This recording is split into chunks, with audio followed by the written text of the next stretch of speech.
అమ్మా నమస్తే అమ్మా. నమస్తే రా తల్లి. పాప నమస్తే. నమస్తే అమ్మా.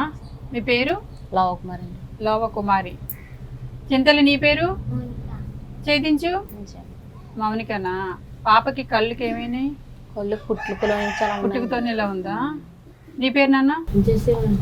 జెసి వరుణ్. బా మంచి పేరు. అమ్మ మీరు ఇంట్లో మీ ముగ్గురు ఉంటారా? మేము ముగ్గురే ఉంటున్నారు. ఇంకెవరు లేరా మీకు? మీ అత్తయ్య అత్తగారు నాన్నగారు పక్కిల్లా? ఓకే. మీ ఆయన ఇది? మా ఆయన చనిపోయారు మేడం. చనిపోయారా? ఏమ్మా ఎలా చనిపోయారు? పనికని వెళ్ళి చనిపోయారండి. అంటే ఏం జరిగింది అక్కడ? చంపేశారంటండి. చంపేశారా? అంటే కర్రల లోడికి వెళ్ళి కూడా అండి మా ఆయన అక్కడ లోడికని తీసుకెళ్ళి చంపేశారంటండి. అంటే మీ ఆయన ఎవరితో గొడవలు గట్ట ఆడుతున్నారు? గొడవలు గట్ట ఏం లేదండి. అంటే పాము కరిసి చనిపోయారు అనేసి అన్నారండి. చంపేశారా? పాము కరిచిందా? అలా రెండు విధాలుగా అంటున్నారండి. పాము కరిస్తే తెలుస్తుంది కదా మామ, బాడీ ఆకారం మారిపోతుంది. మీకు ఆ మాత్రం అవగాహన ఉంటది కదా? అవగాహన అంటే మాకు అక్కడ ఏం జరిగిందో తెలియదు మేడం. కానీ ఎల్లోళ్ళు పాము కరిసి చనిపోయారు అనేసి కొంతమంది అంటున్నారండి. చంపేశారని కొంతమంది అనేవారు. హాస్పిటల్కి తీసుకెళ్ళలేదా? హాస్పిటల్ తీసుకెళ్తే ఇక్కడ దారిలోనే ప్రాణం పోయిందంటే తీరా అక్కడ తీసుకెళ్ళిన తర్వాత చనిపోయాడమ్మా అలా అని చెప్పారండి. కరెక్టే. అంటే ఎలా చనిపోయారు అనేది వాళ్ళు చెప్తారు కదా? వాళ్ళు చెప్పలేదండి. ఎన్నాళ్ళ క్రితం జరిగిందమ్మా? 9 సంవత్సరాలు అవుతుంది. 9 ఏళ్ళు అవుతుంది. బాబుకి ఎన్నేళ్ళు? బాబు పెద్ద పాప పెద్ద? పాప పెద్ద మేడం. బాబుకి ఎన్నేళ్ళు అప్పటికి? బాబుకి 4వ సంవత్సరం, పాపకి 7వ సంవత్సరం మేడం. ఆ వయసులో చనిపోయారు? ఆ వయసులో చనిపోయారు మేడం. అయ్యోరమ్మా. పోలీస్ కంప్లైంట్ కానీ మీరు ఏమి ఇవ్వలేదమ్మా? ఎందుకు డౌట్ రాలేదు మీకు ఎవరి మీద? డౌట్ వచ్చింది కానీ మేము స్టేషన్ అంటే నేను తిరగలేక మేడం. ఏం లేదు. అంటే డౌట్ వచ్చినప్పుడు పెట్టేయాల్సింది, ఏదైతే అదే అవుతుంది కదా. ఆ ఓలు ఎవరో వెళ్ళలేదు మేడం. నేను ఆడదాను కదా, ఇంకా వెనకాల ఎవరు వచ్చేవారు లేరు మేడం. 9 ఏళ్ళ క్రితం అంటే అంత అవగాహన కూడా ఉండదు. నాకు కూడా అంత అవగాహన కూడా లేదండి. నాకు చిన్న వయసులోనే మ్యారేజ్ అయిపోయిందండి. మ్యారేజ్ అయినా సంవత్సరంలోనే పిల్లలు పుట్టింది. అవునవును. ఇప్పుడు భర్త చనిపోయిన తర్వాత పాసి పనికి వెళ్ళి చేసుకోవడం.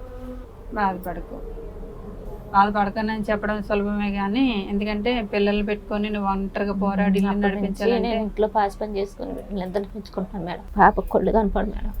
అదే కదా, మళ్ళీ పాపకేమో ఈ సమస్య ఇచ్చారు, అది కూడా ఆడపిల్లకి. ఆడపిల్లండి అస్సలు కనబడవమ్మా? కనపడం మేడం. అసలు హాస్పిటల్కి తీసుకెళ్ళి చాలా హాస్పిటల్ తీసుకెళ్ళాను మేడం. మొన్న కూడా ఈ మధ్యలో ఎలక్షన్లో వైజాగ్ వెళ్తే వైజాగ్లో డాక్టర్లు చూసి పాపకు పుట్టుకలు వచ్చాయి కదమ్మా, లోపల కొన్ని లేదు, నరాలు లేవు, చేయడానికి కుదరదు అనేసి చెప్పేశారు మేడం. జీవితాంతకాలం పిల్లని అలా మీరు చూసుకోవడమే, ఉన్నంతకాలం అలాగనేసి చెప్పారు మేడం.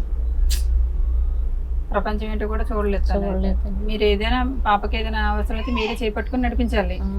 మీరు ఉన్నంత వరకు నడిపిస్తాం మేడం. తర్వాత ఏముంది మేడం, అందుకోసమే బాధ అనిపిస్తుంది మేడం. పాప కోసం ఇంకెవరి మీద ఆధారపడలేదు మేడం. ఇంకా నేనే కష్టపడి బిడ్డలు పెంచుకుంటున్నాను మేడం.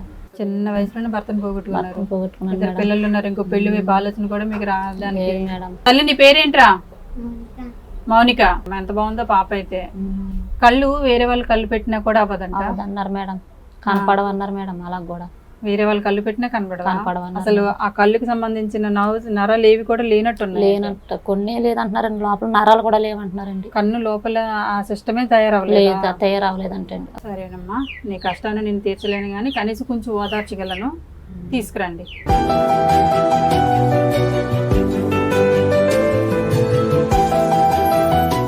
అమ్మా ఇవి 26 కేజీలు రైస్ బ్యాగ్ ఇది, సరేనా? ఇవి ఇందులో కిరాణా సామాన్లు అన్నీ ఉంటాయి. మౌనిక నీకే అవన్నీ. హ్యాపీ?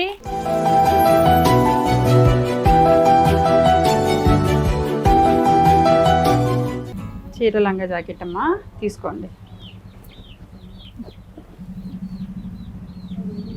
హీరోరా.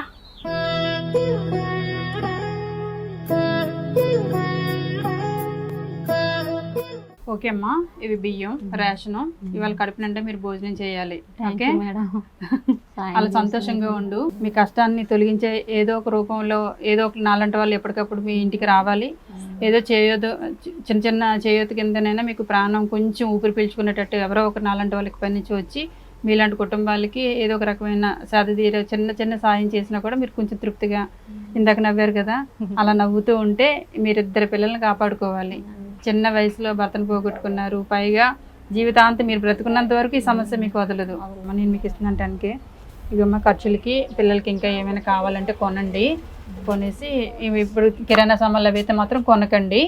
ఓకేనా? కొనుక్కున్నా మిగతా ఇంకేమైనా మెడిసిన్కో లేకపోతే మీరు ఏమైనా దాచుకోవడానికి ఏమైనా ఉంటే దాచుకోండి తల్లి, తీసుకోండి. Thank you madam. చాలా సంతోషం అమ్మా, వెళ్ళొస్తానమ్మా. థ్యాంక్ యూ మరి, చాలా థ్యాంక్ యూ మేడం. నాకు ఎంత సహాయం చేసినందుకు చాలా బాధపడకండి, మీలాంటి వాళ్ళకి చేయాలి. మాలాంటి వాళ్ళు వెతుక్కుంటూ వచ్చి మరి మీలాంటి వాళ్ళకి సహాయం చేయాలి తల్లి, లేకపోతే ఎవరు చూస్తారు? భర్త సాయం లేదు, అత్తమామ సాయం లేదు, తోడు ఎవరు సాయం లేదు మేడం. నేను బిడ్డలు తెచ్చుకుంటాను. నీ కష్టం ఓదార్చలేదని తెలిసి అందుకే వెతుక్కుంటూ నీ గుమ్మానికి వచ్చాను నేను. సరేనమ్మా, సంతోషంగా ఉండాలని కోరుకుంటున్నాను తల్లి.